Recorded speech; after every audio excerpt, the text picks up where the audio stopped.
But first to my panel, John Roskam from the Institute of Public Affairs, Nick Cater from the Menzies Research Centre. Nick, I want to pick up that report out yesterday to say that no way are they going to make this 2030 target on electric vehicle sales. At best, they're looking at 27% by 2030, not the 89% that Labor forecast prior to the election. And one of the issues is range, big country like ours, big distances we drive, and also a new report out of the UK that's found anyone with an electric car is facing close to a 1,000% increase in insurance premiums. That's because when an EV is involved in a crash, you can't really repair it. The whole car tends to be written off. There's fire risks as well. Ausgrid too has found that 82% of rooftop solar in this country, the installations are non-compliant and unsafe. This is shocking, isn't it? Well, it is. And look, the last time governments tried to tell you what cars you could buy was in East Germany, when everybody had to drive a Trabant. And look, the electric cars are more advanced than that, obviously, and there's some clever ones coming along, but they're not for everybody, and they're certainly not widely usable on Australian roads, except if you're just pottering around the city. And so this is running into real trouble. I mean, people just don't want to buy them. They're going for other cars. The best-selling car is still, of course, the Hilux. Top five of the top 10 are still utes.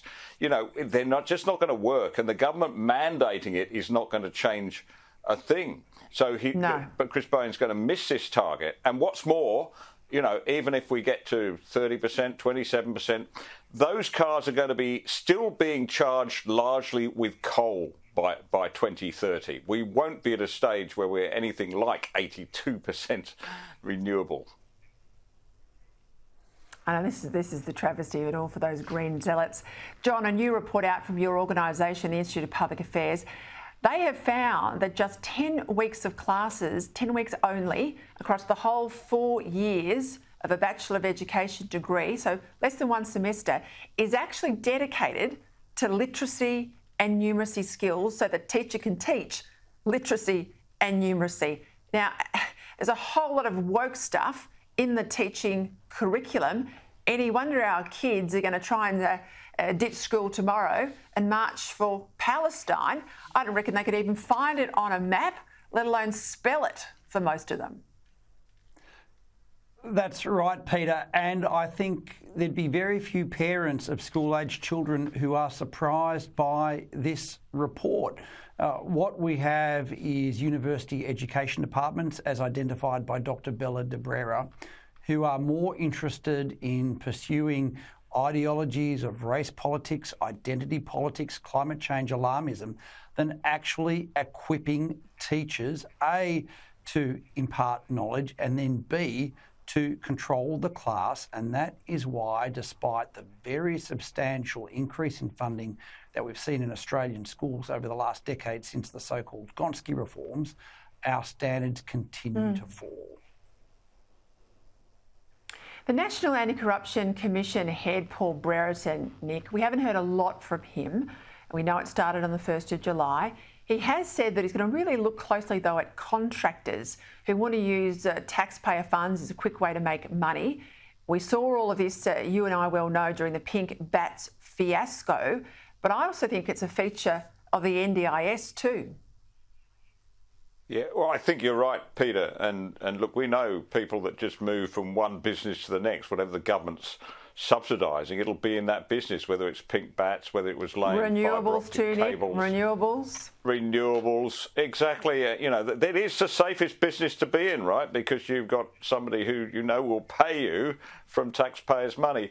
I agree with you. I have some personal experience through a family member of NDIS, and I can see the wastage.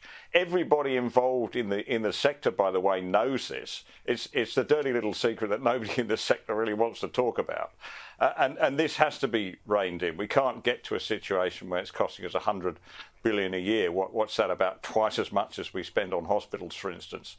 It is not feasible to do that. And I don't think the government's trying to do something around autism, but I think it's just tinkering around the edges as far as I can see looking at the system. Yeah, it's double Medicare. It'll be about the same as defence and it's just not sustainable. Let's go to Victoria. John, Victorian taxpayers are still shelling out millions, even though we're 5 months on from the Com Games being scrapped. All of these staff, as I understand today, will continue to be paid for months and months and months. They're calling it gardening leave. It's a joke.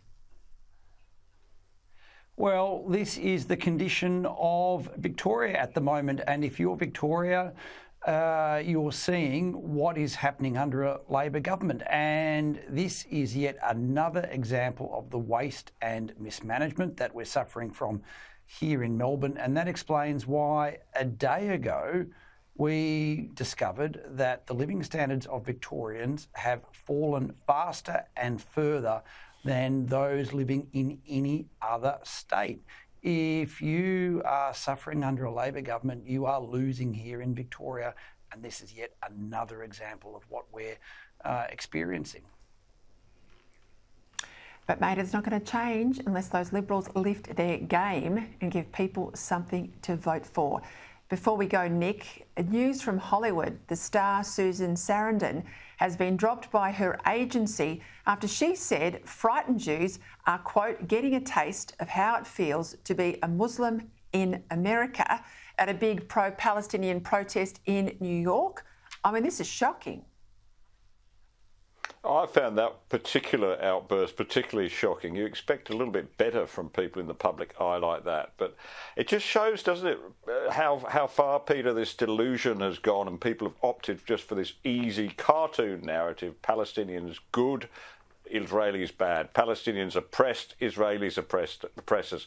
I mean, this is just a travesty of what is actually occurring. If you've read the history, if you look what's happening now. But people just want to take these shortcuts now, and I'm very, very disappointed in Susan Sarandon.